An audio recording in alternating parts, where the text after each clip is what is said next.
Hello दोस्तों, आप लोग का हमारे चैनल में स्वागत है। आशु सर में आज हम देखने वाले हैं चैप्टर 14 का अर्धचालक एवं संधि में का पीएन संधि डायोड में विद्युत धारा का प्रभाव। ठीक है, और आप लोग से विनती है कि एक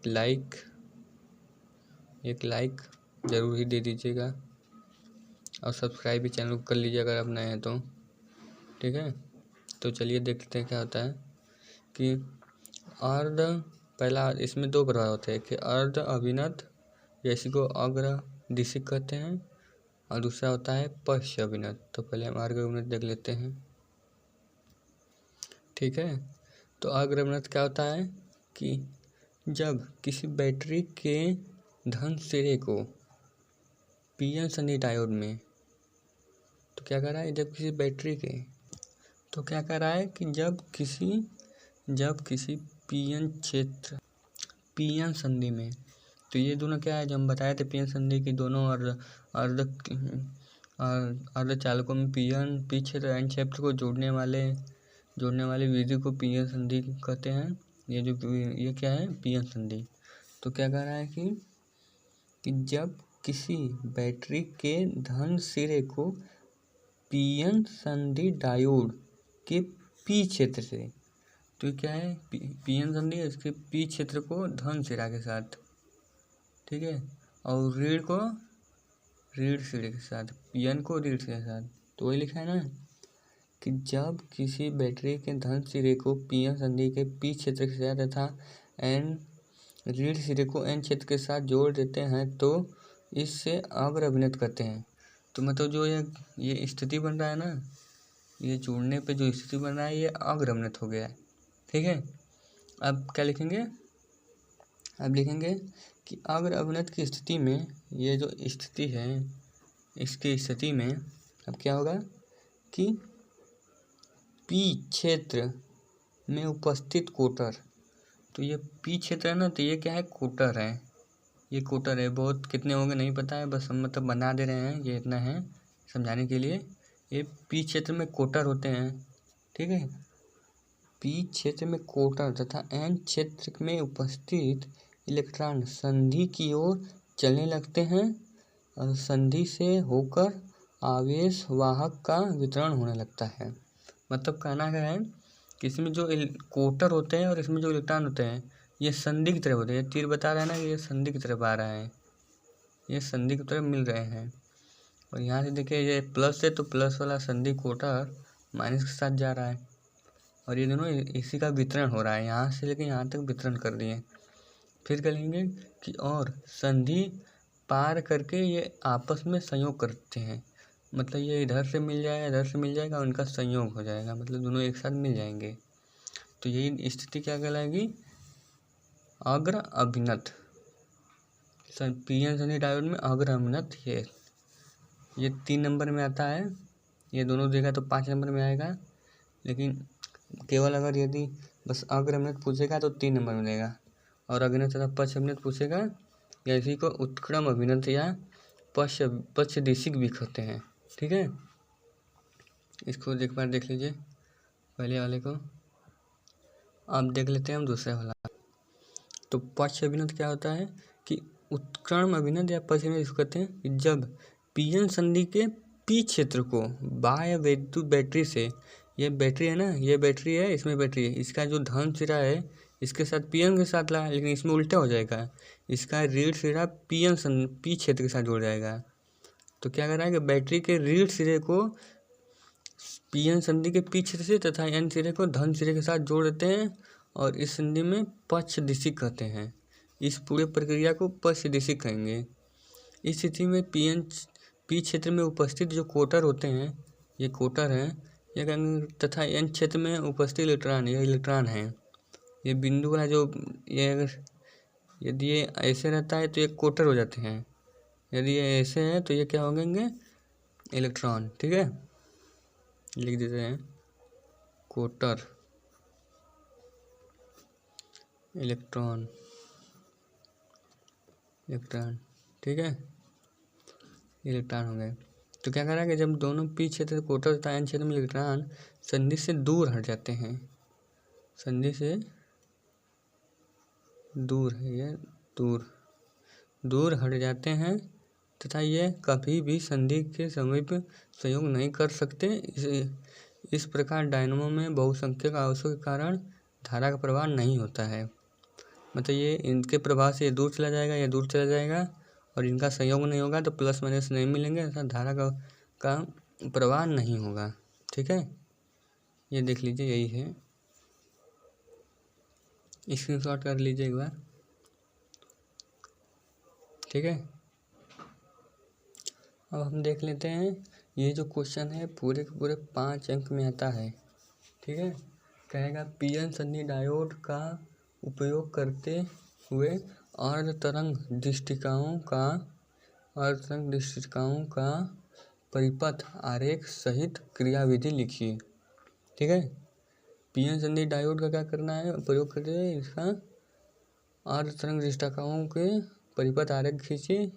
ये देखिए परिपथ पूरा, और उनकी क्रियाविधि हम नीचे लिख दिए हैं और बहुत सिंपल तरीके से लिखेंगे, कोई भी स्टूडेंट रहेगा, कोई भी रहेगा, आसानी से समझ पाएगा। ठीक है, तो पहले हम रचना समझ लेते हैं। तो यही जो ये लिखा है वो यही है, तो पहले से हम समझा देते हैं। तो कहेंगे कि इसमें एक प्राथमिक कुंडली, ये पी से प्राइमरी, एस से सेकेंडरी, ये प्राथमिक कुंडली है जिसे हम एसी से मतलब प्रत्यावर्ती निवेश वोल्टेज से जोड़ देते हैं, और यस को एक लोड प्रतिरोध से, इसका क्या नाम है, लोड प्रतिरोध। ठीक है, और यहाँ पे एक डीसी जनित्र जोड़ देते हैं, मतलब दृष्ट निवासी वोल्टेज, और इसमें एक पीएन संधि श्रेणी क्रम में लोड प्रतिरोध के साथ जोड़ देते हैं। ठीक है, तो जो लिखा है बस ये रचना में यही हो गया कि ये फिगर देख लीजिए, आप लिख देंगे, हमारी को ये लिखने की जरूरत नहीं होगा, आप फिगर बस एक बार समझ जाइए। तो देख लेते हैं रचना क्या है कि इसमें निवासी प्रत्यावर्ती वोल्टेज, ये देखिए निवासी प्रत्यावर्ती वोल्टेज है, एक ऊंचाई ट्रांसफार्मर की प्राथमिक कुंडली पी के साथ पी के सिरों के मध्य बीच जोड़ देते हैं। ये क्या है, ऊंचाई है, या फिर लिख सकते हैं ट्रांसफार्मर के प्राथमिक कुंडली में एक प्रत्यावर्ती निवेशी वोल्टेज को जोड़ देते हैं। ठीक है, अब द्वितीय कुंडली में जो यस है में एक पीएन संधि डायोड तथा लोड प्रतिरोध श्रेणी क्रम में जोड़ देते हैं। पीएन संधि डायोड तथा लोड प्रतिरोध एक क्या है, श्रेणी क्रम में है ना, श्रेणी क्रम में जोड़ देते हैं। बस ये रचना इतना खत्म होता है। ठीक है, या फिर जिससे निर्गत दृष्टि वोल्टेज लोड प्रतिरोध के सिरों पर प्राप्त होता है। ये ना, ये दृष्ट क्या जाए, दृष्ट बोल्ट को वोल्टेज यहाँ पर डीसी इन सिरों के बीच प्राप्त होता है। ठीक है, अब क्रियाविधि क्या होगा कि जब ये जो निवेशी वोल्टेज है ना, ये डीसी, इसके प्रथम पहले चक्कर में ये जो धन सिरा होगा वो ऋण हो जाएगा। समझे ना, जैसे कि ये ऐसे जुड़ा है, इधर मान लीजिए यहाँ पे ए दिख रहा है, उस तरफ बी लिखा है, तो जब आधा चक्कर काटेगा तो ये इस तरफ घूम रहा है, तो यहाँ का ए वाला उधर चल जाएगा, तो यहाँ से क्या हो जाएगा बी।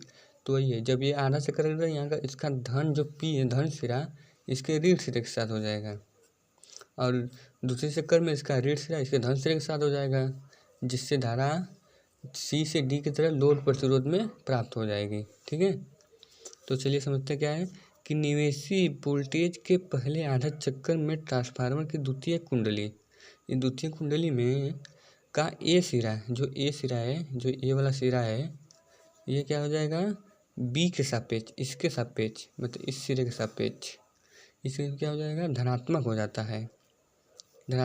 है।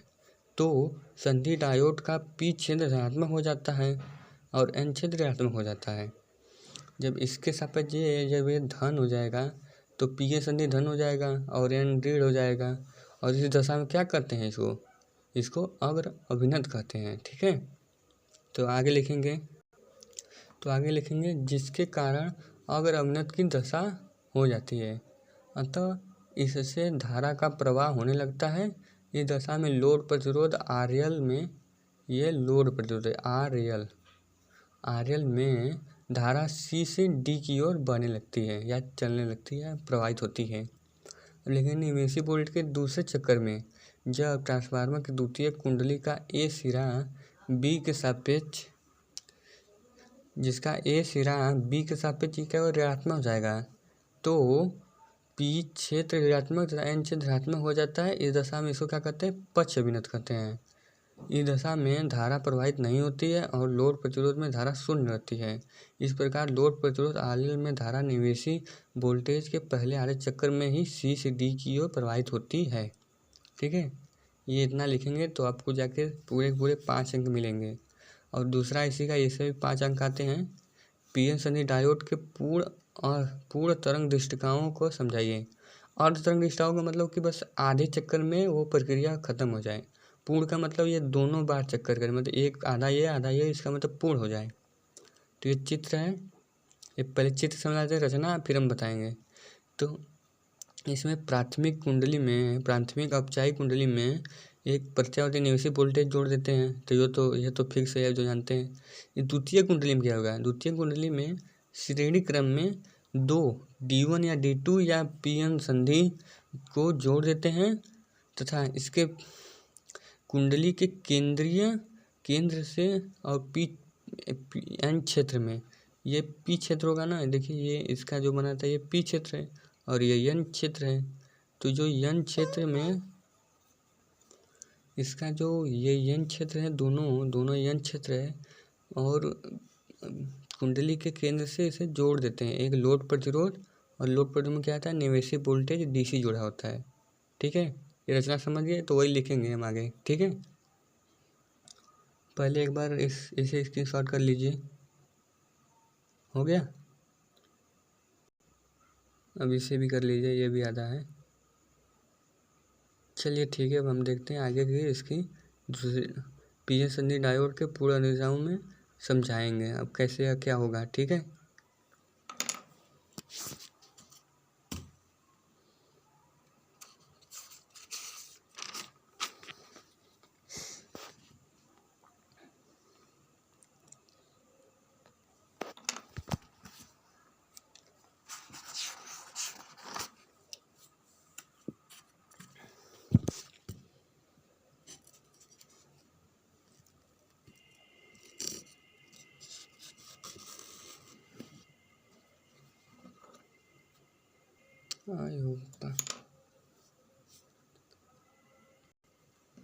ठीक है। तो अब लिखेंगे कि क्रियाविधि में निवेशी प्रत्यावर्ती वोल्टेज के पहले आधा चक्र में जब द्वितीय कुंडली का एक सिरा मध्य बिंदु T के सापेक्ष धनात्मक हो जाता है, तब B सिरा ऋणात्मक हो जाता है, तब संधि D1 में अग्रअभिनत हो जाता है तथा संधि D2 उत्तर अभिनत में आ जाता है या पक्ष अभिनत में आ जाता है। अग्रअभिनत में धारा का प्रवाह होता है परंतु पक्ष अभिनत में धारा का प्रवाह नहीं होता है। संधि डायोड D1 से धारा लोड प्रतिरोध के C से D के ओर बहती है। निवेशी वोल्टेज के दूसरे आधे चक्र में जब द्वितीय कुंडली का A सिरा T के सापेक्ष ऋणात्मक तथा B सिरा धनात्मक हो जाता है, तो इस समय उत्क्रम या पक्ष अभिनत तथा इसके धारा का प्रवाह नहीं होता है तथा D2 में अग्रअभिनत लिखेंगे D2 में अग्रअभिनत हो जाता है और इसके साथ धारा का प्रवाह होता है।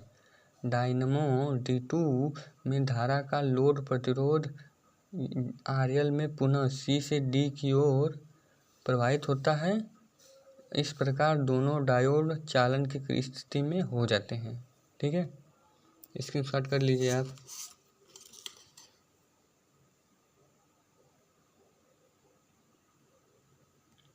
Thanks for watching.